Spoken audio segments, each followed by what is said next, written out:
Joe Blasco here for MUA TV's Spotlight on Success. And this is part 2 of the Wolfe brothers. All right? Well, we just finished interviewing Mr. Brian Wolfe, and now we have his twin brother, Nick Wolfe.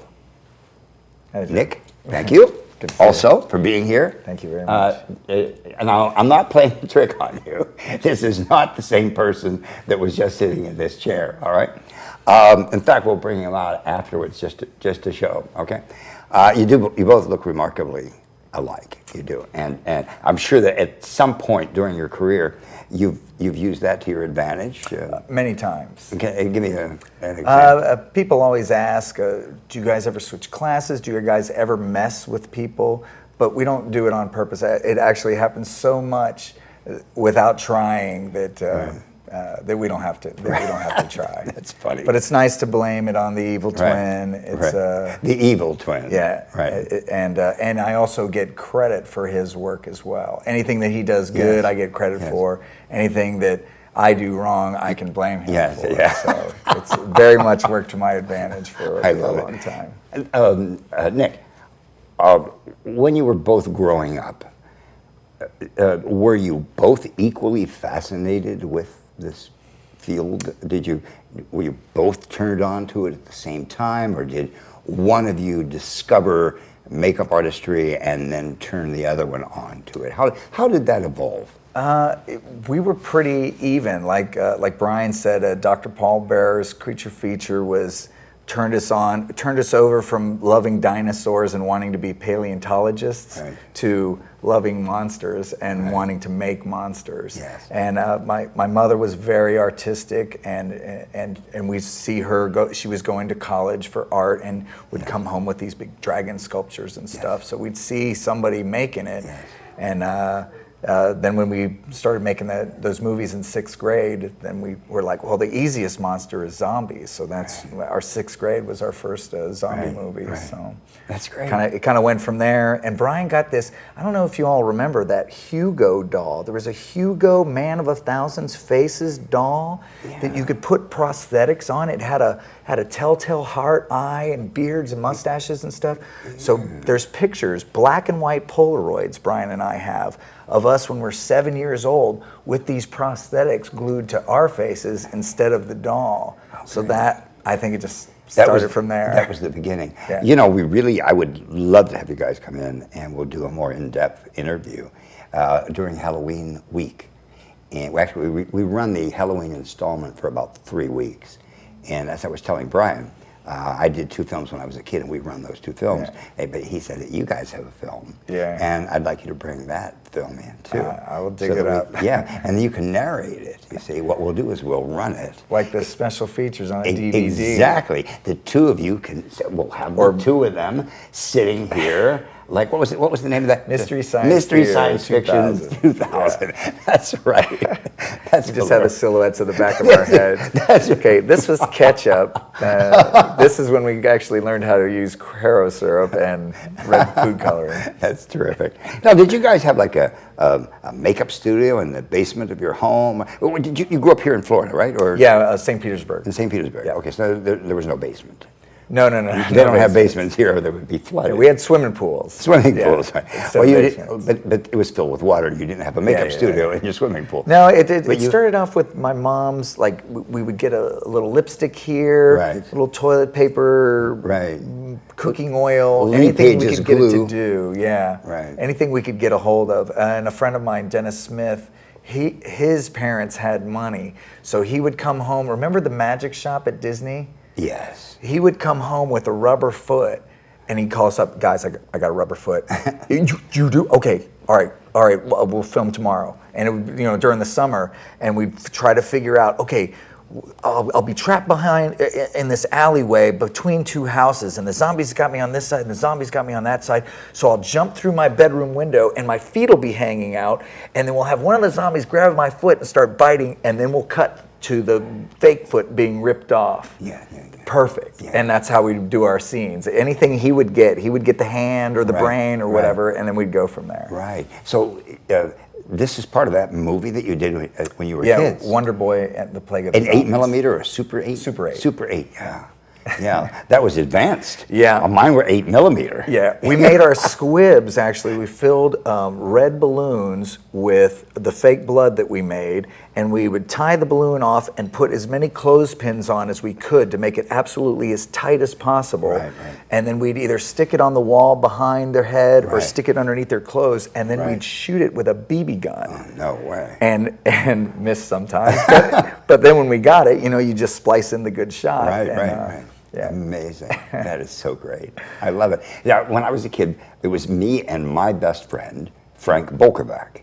And so, see, Frank, there were other crazy people out there too. It wasn't just the two of us. But this is great. It's really wonderful, So now, you and your brother you've taken this body painting, face painting art to a whole nother level, as I've said, and as I've said several times. And I'm so impressed with everything that you've done. What is the next step? Where do you go now from this? That's a good question.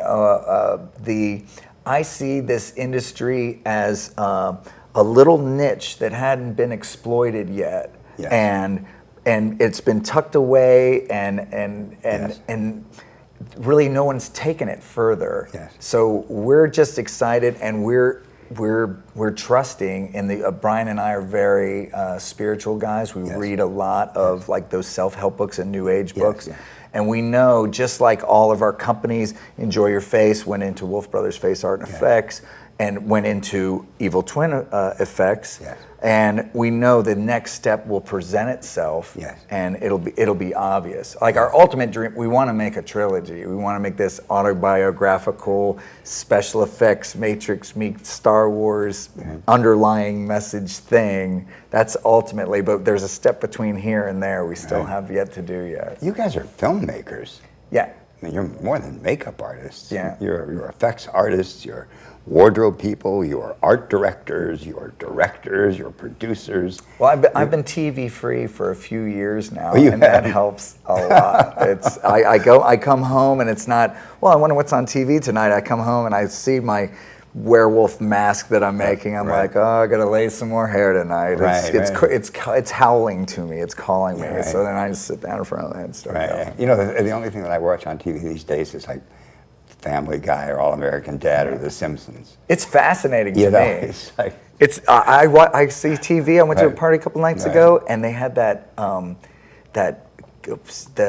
kid, 14-year-old. I can't remember what the name of the show was, but I was like gobsmacked. I couldn't believe it. I was like, this is what everybody's watching now. And then after that was Yeah. this Craziest Cop video, and then 1,001 Ways to Die. I was yeah, like, yeah. wow. See, I saw my gastroenterologist as the doctor, the expert witness, Dale Prokupek, Dr. Dale Prokupek in Beverly Hills, California, my gastroenterologist as a guest on 1001 Ways to Die.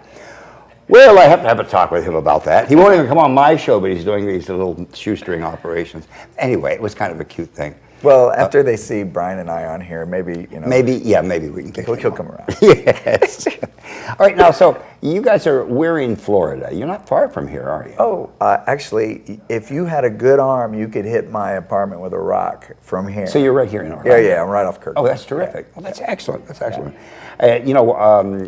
We just had this. We built this TV studio here. Well, actually, we didn't build it. It used to be part of the Fruit Growers Association, and this entire building. There's only about 3,500 square feet in the studio here, but it was the store for the Fruit Growers Association, and we're trying to buy the back also, which has huge warehouses, which would be so much better for us.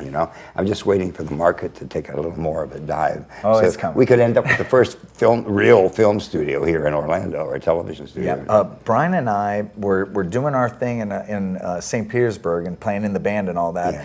And I went to Universal Studios Halloween Horror Nights for his girlfriend's birthday party, Yes. and we saw this parade, and we saw Yes.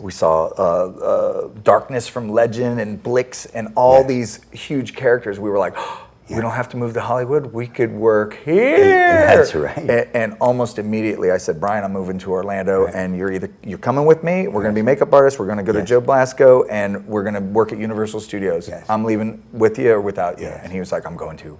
and the rest, as they say. I love it. That is so great. So, there is a lot of work here in Orlando. Oh, yeah. There honestly is. We get people that they come in and they say, well, where can I work here in Orlando? Well, there's Universal, there's Disney, there's, all the other theme parks, they all have face painting and some kind of makeup, that's done. Even the strollers, like at Universal, the simplest makeups, the W.C. Fields, Charlie Chaplin, the Marilyn Monroe, the Lucille Ball and Desi Arnaz characters. Yeah. I mean, these people are all made up, at the beginning of the day. Absolutely. So many of your students come out, not so many of them, but some of them come and the they majority say, of them, they stay here. Sure, but they come to us and they go, well, okay, I graduated Joe Blasco, like, how do I get into Universal? I'm like, dude, it's not easy, but if you got skills, you can get in. Absolutely. Do your basic vampire, horror, zombie, victim, and get a little portfolio together that shows that you know how to do it, and use airbrush.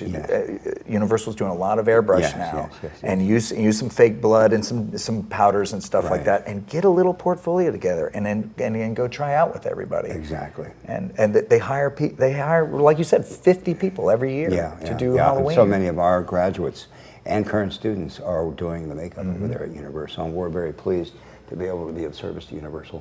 And like I was telling your brother, I actually started during the first 2 years, 1991 and 92, and when they were just finishing building the studio there. Right. And I and a group of my artists who did most of the work, I supervised it, and I dealt with the directors and the producers and all. And I didn't actually come down here to work for Universal. I came down here because I liked it here. The Neil had a store here, and I thought to myself, well, V's got a store here in Orlando. There's got to be something going on here. So I came down and I checked it out, and I thought, wow, this is great. It's like southern part of the country. It's warm. There's a Universal Studios. There's an MGM Studios. There's a Disney Studios. There's all the theme parks. There's something that appears to be Hollywood Boulevard, like International Drive. Right. I said, then there's tourists here. I mean, this is a perfect place to put another school. Rather than up in New York originally, I thought, oh, it's too cold there. We're not going to have classes all year round. It won't be as attractive to people. No parking. So, exactly. So I put another school here in '91, but now we're putting a school in New York, but it's going to only be available during specific times of the year, not when it's snowing and cold and miserable. Come down here. They can come down here. Yes. Exactly. They can come down in the here. winter. And go up there for the summer.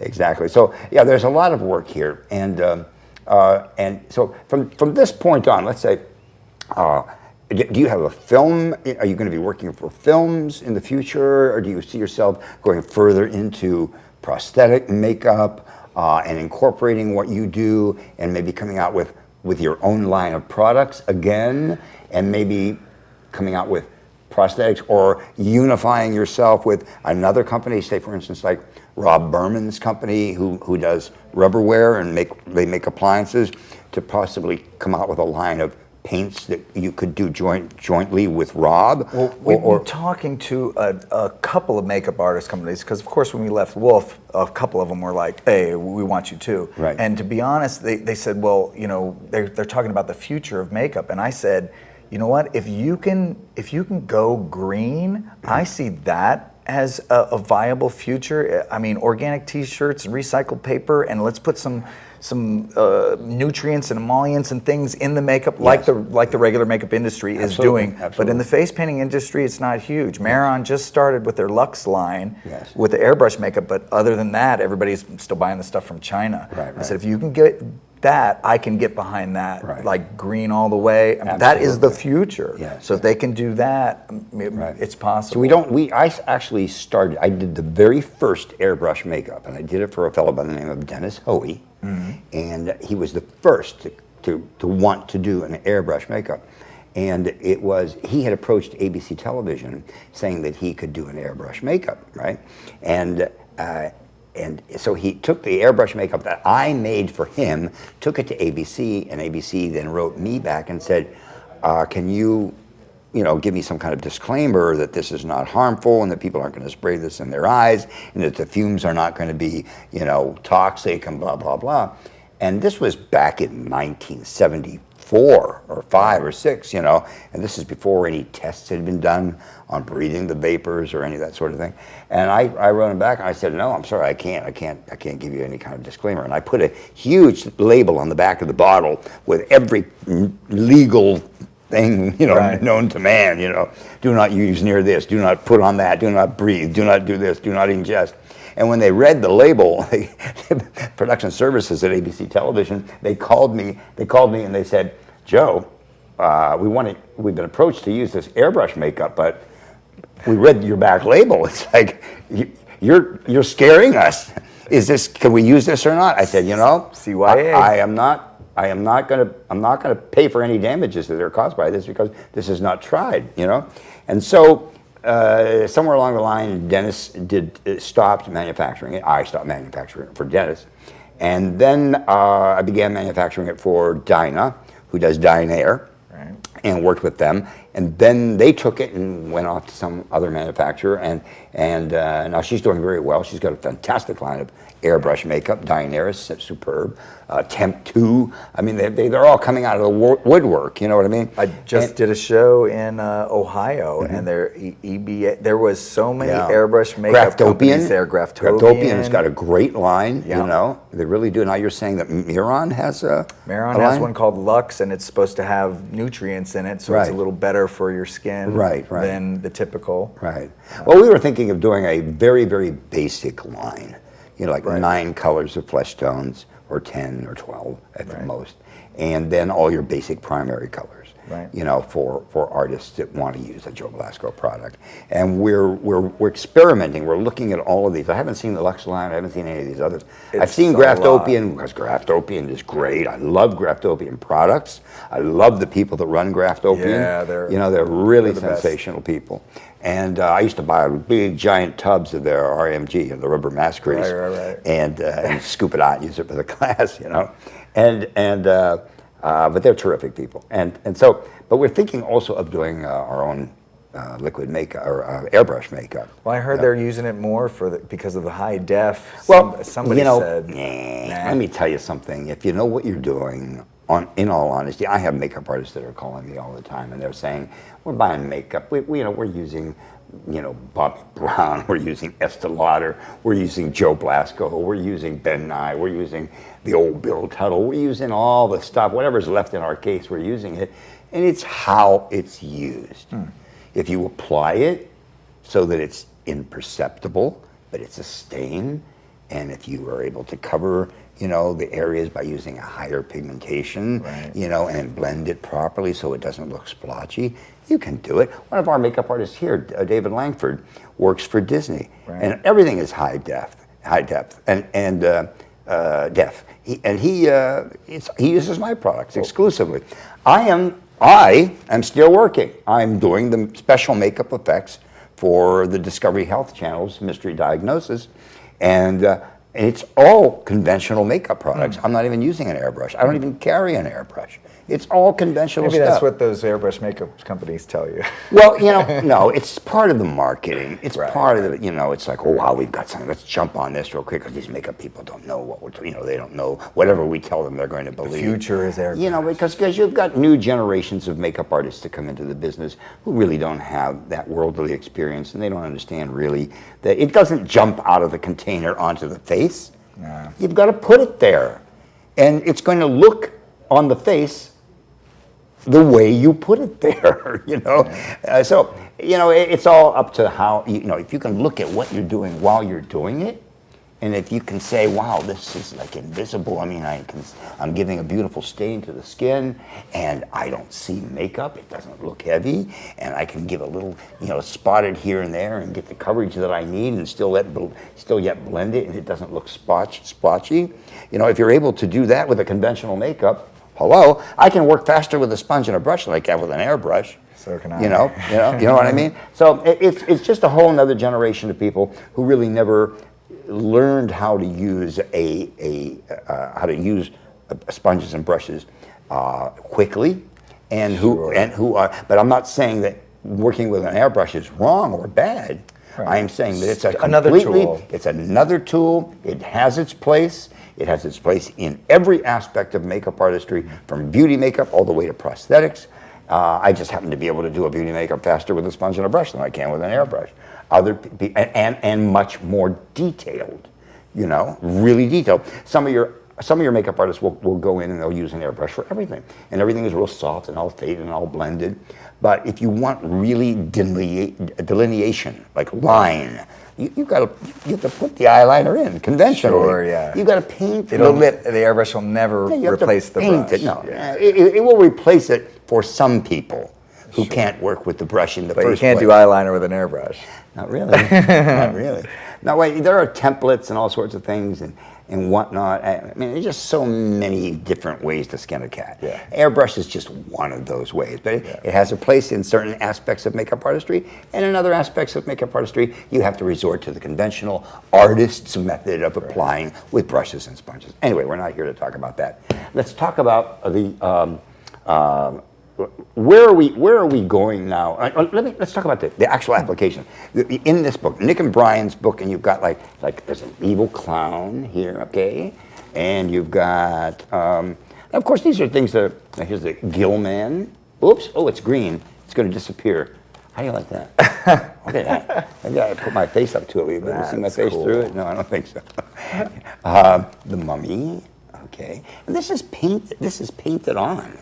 You know, I mean, honestly, when you look at it in person, if you're a foot or two away from them, the Wolfe man, okay, you know, and you're a foot or two away from them in person, you really think that it's real, like it's hair and all. This is really interesting. These are not prosthetics, and I swear to you, they look raised. They're like blisters on the face. Doesn't really photograph well from the photograph, but if you were to see this in real life, it honestly looks like some of the stuff that I'm doing on Mystery Diagnosis. And there's so many things here, you know, some great stuff. I'm going to tell you this with the skin is all ripped away here.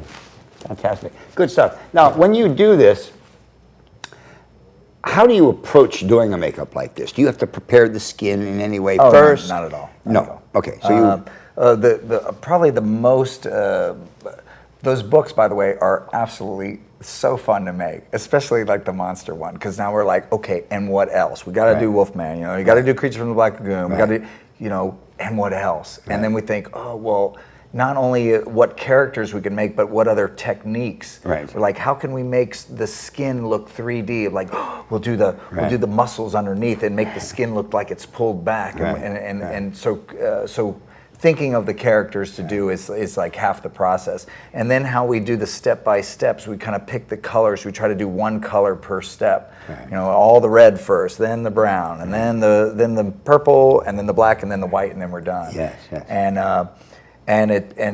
And our style is, we use this sponge, and we try to sponge the whole thing and get it as close to be as of what it's supposed to be as possible. Then you clean it up with the black lines to crispen the whole thing, and then you add your highlights last. Yes. And, which you're going to show us in the demo that you're going to do. Yeah. Now tell us, what are you going to do? What is this thing? This is very special. This is a very, very special demo that you're going to see. And you're both going to be working together, right? Yeah. And how long is it going to take you to do the makeup? We're going to try to knock it out in an hour. In 1 hour? Yeah. Okay, hour and a half. Well, yeah, hour and a half. The human body, I read this, an X-Men article that said that Rebecca Romaine Stamos, who's probably pretty tall, her skin laid out was like 5 square feet. Wow. A 5x5 canvas, and if you can imagine painting a 5x5 canvas with a little sponge, it's going to take a little while. Yeah, absolutely. So we have these body buki brushes by our friend John Vargas, and Royal Majestic makes these. They're kind of like shaving cream brushes, and you can get it on real fast. And we're going to try to do like a suit of armor, just black and white, like a black underskin with some white plates on it, and use the airbrush to do some shading and stuff like that. Yes. But because it's monochromatic, it'll go by a little faster. Yes, good. And it should have some real depth to it. Excellent. Now, body buki. That's what he calls That's it. a great name, like kabuki kind of. Exactly, like body, exactly. How But great. he use it instead of doing just the kabuki makeup. He Right. says it's for body painting. Exactly, because that's the kind of sponge, they brush they use. Yeah. When they're doing a real kabuki That, makeup. it must be. Yeah. But one of the things that really impressed me about the brush is it went through razor stubble. I was doing a Right, workshop right. and he brought it in the class. He's like, "Can you show this off?" I'm like, "Sure." And I'm painting Right. Brian's face, and his face was overgrown. I was like, "Well, let's see." And you know how a regular sponge, you gotta it'll grind rip- it it'll in, rip but it this up. just went right through the razor stubble. I was Absolutely. like, Just like a shaving cream would. exactly, exactly. Absolutely. So- that's very good. You know, I have to tell you and everybody out there, it's such a treat to sit here and to talk to you and your brother. The enthusiasm and the spark. There is such an enthusiasm and a spark in their eyes that it's amazing. I mean, it makes me, proud to be part of the profession, and so pleased and honored to be able to interview you. Well, thank you. I'm kind of like the old man in the sea in makeup artistry. Well, there's a spark in your eye too. Yeah, well, thank you for noticing. I think it might be my contacts. There's a little piece of dirt in there. But the wonderful thing is that the exchange of electricity that goes between two artists. Like I feel an electricity when I'm talking to you. We're the same. We're cut from the there same is cloth. a really wonderful, wonderful, wonderful connection, a passion for the profession, and this is what it takes. This is what makes it so wonderful. Oh, yeah. This is what makes it so satisfying. That's what Brian was explaining earlier. Yeah. It's like figure out what little niche Right. makes you excited, Yes. and go for that. The money Yes. is one of the byproducts Yes. of really focusing on your passion. Yes, and you guys are such nice guys. No, seriously. I mean, Well, wonderful it takes personalities. practice. It's a lost art, I Yeah, feel. because And most we of the do makeup practice. people in this business can be pretty acrid. The professional makeup artist does have a little more of that competitive spirit than, say, the face and body painters, the clowns, the Right. haunters. The Right. haunters are very humble. They're very genuine, gracious, Absolutely, yeah. and super excited. Yes. They don't have this, like, they don't have makeup schools like a haunter's makeup school where Yes. all this talent's coming in. Yes. They kind of, they're in this little town and they're putting Yes. this makeup artist, and whoever can draw the best is the makeup artist. Yes, yes. So they have this passion and this spark and this, where the makeup artists are like, "Oh, you're a face painter? Oh, I'm a makeup artist." Yeah, I'm like, right. "Oh, makeup artist. So Isn't- you're like painting faces? Yeah, face painter. Yeah, I know. I'm one too." Isn't that boring? Those people are so boring and so superficial and so pretentious. I get that occasionally in class where I've been at this business for a long time, and I've seen so much bull. And I've seen real people, and I've seen phony people, and I've seen phony people with a great deal of talent, and I've seen a lot of really, genuine people with a great deal of talent also. And if I had to pick who I wanted to work for me, it would be those who are Sure. truly the genuine ones. And Well, there's a great point right there. Yeah. I would rather work with someone with less talent and a better attitude. yeah, but I'm not saying they have less talent. Well, I'm saying they just have a sure. nicer personality. They're more down to earth. That's one thing I met or I learned from Ben Nye Sr., and I will credit him till the day I die. And that is that he took me because I was a young little snot kid, Oh, absolutely. I really thought I just knew it all, like some of the students we get. So he said to me, kid, he says, you're a good makeup artist. He says, but guess what? He says, you're an I said, what? He says, you got to be humble. You really got to be humble. You got to humble yourself up or nobody's going to want to work with you. And I really went home that night and I was like apprenticing in his lab on Santa Monica Boulevard after he had just retired from 20th Century Fox after this big fiasco with Planet of the Apes. And I thought to myself, he's right. I have really been a and I have to calm down. And I have to just show people that I am good by what I do rather than by touting, I'm so great and I'm so this and I'm so that with an attitude, And so as I went through life, I noticed that there are those people in the industry, and they're very, very successful, that really do make it with that kind of an attitude, not being humble and being, pretentious little Ways to skin a cat. because they are extremely talented.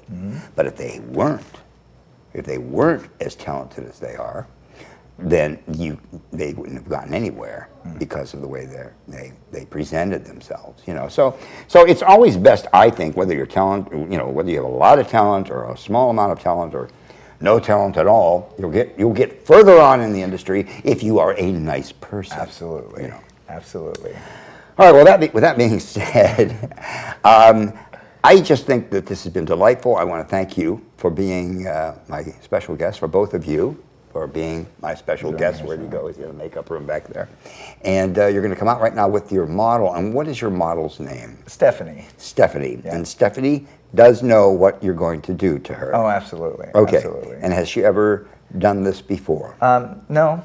No. No, but she's seen our work, Okay. and actually we just met her today. But she's a friend of a friend, and he says this girl is ready to get painted. Yes. And Well, and she's we going to said- be We said, famous. well, how about on TV? Yeah. Well, And it's so more here than she TV. is. It's internet. It's worldwide. Yeah. All right. So now, disclaimer: we're about to show a nude woman. All right. If for any reason that should be offensive to you, and God knows I have no idea why, because she's quite beautiful and whatever.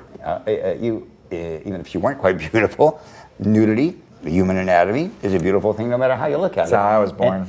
And so, it's the birthday suit. So this is part of the profession. If you're going to be a makeup artist, you're going to be presented with times when, in situations where you will have to do a nude body, whether it be male, whether it be female or whatever, and you approach it from a professional point of view, all right? And so today, we're going to show you how it's done right after these words. Don't go away. Thank you so much. so much. It's a pleasure.